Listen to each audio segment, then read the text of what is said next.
बिहार की सियासत में बीएसपी की धमाकेदार एंट्री, आकाश आनंद की हुंकार से मचा भूचाल।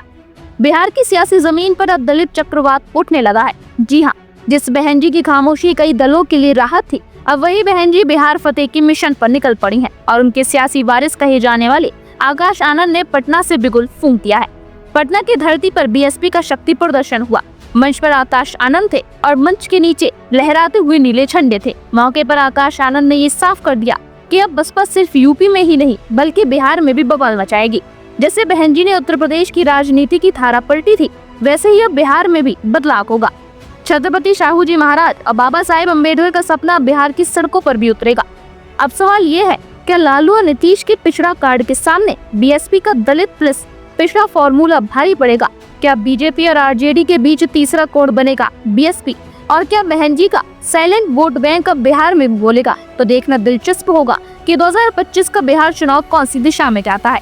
क्या दलित पिछड़े की नई राजनीति पुराने समीकरणों को तोड़ेगी और क्या बहन जी की चुप्पी अब विरोधियों की नींद उड़ाएगी?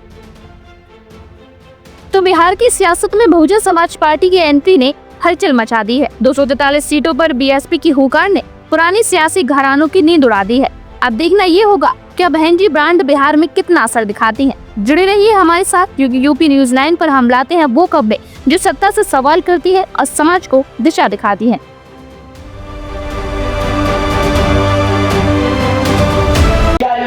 शाहू जी महाराज जी ने जलाई थी। और साथियों, आदरणीय बहन जी के नेतृत्व में जिस सामाजिक परिवर्तन की लहर आपने उत्तर प्रदेश में देखी, वह आप लहर बिहार में भी उतरेगी।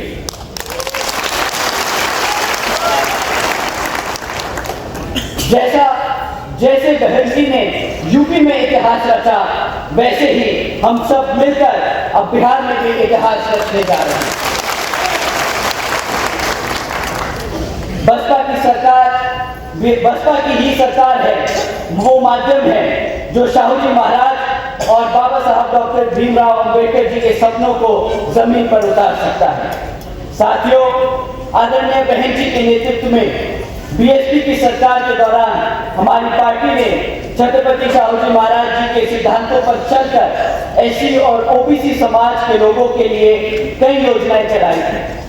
जैसे आदरणीय बहन जी ने सावित्रीबाई फुले शिक्षा योजना चलाई, जिसके तहत 7 लाख से ज्यादा बच्चियों को 12वीं तक की शिक्षा प्राप्त करने हेतु 600 करोड़ से ज्यादा की लागत इन बच्चियों को अपने पैरों पर खड़ा कर एक उज्जवल भविष्य देने के लिए खर्ची गई। इतना ही नहीं साथियों, आदरणीय बहन जी ने अपने शासनकाल के दौरान 6 engineering colleges, 2 homeopathic colleges, 24 polytechnic colleges, 2 paramedical colleges, 6 universities, 200 से अधिक इंटर डिग्री कॉलेजेस, 100 से अधिक ITIs, 550 से ज्यादा हाई स्कूल और 5,500 से ज्यादा अधिक प्राइमरी स्कूल बनवाने का काम किया था। पिछड़े मुसलमान और गरीब के सम्मान का बढ़ावा किया, उनको सम्मान दिया और उन्हें आगे बढ़ाने का काम किया। आज पूरे देश में अगर हर पार्टी में ओबीसी समाज और दलित समाज के लोग नेता बने बैठे हैं, तो उसकी नींव आपकी बहुजन समाज पार्टी ने ही रखी थी। और साथियों, अब आपके बिहार की बारी है। आपके बच्चों के लिए, आपके अधिकारों के लिए, आपके आत्मसम्मान के लिए बसपा मजबूत करनी पड़ेगी। आप लोगों को एकजुट होकर बहुजन समाज पार्टी से जुड़ना होगा।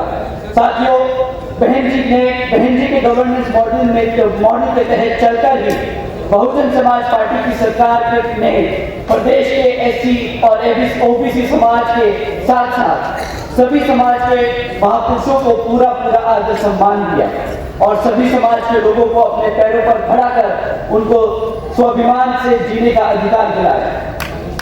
साथियों, अब मैं आप सभी लोगों से बस यही कहना चाहूंगा कि जिस तरह आदरणीय बहन जी के दिशा निर्देश पर हमारे माननीय राज्यसभा सांसद श्री रामजी गौतम जी और अनिल कुमार जी के साथ साथ सुरेश राव जी, उमाशंकर गौतम जी, शंकर मेहता जी, कुणाल किशोर जी, सतीश यादव जी, विकास पटेल जी समाज पार्टी के लोग दिन रात मेहनत कर मजबूत करने का काम कर रहे हैं। मैं आप लोगों से भी दरख्वास्त करूंगा कि आप भी सब एकजुट होकर बिहार के आने वाले आम चुनाव में पूरा बहुजन समाज पार्टी का साथ दें। और साथियों, यही सही मानने में छत्रपति साहू जी महाराज जी को सच्ची श्रद्धांजलि होगी। जय भीम, जय साहू जी महाराज जी, जय भारत।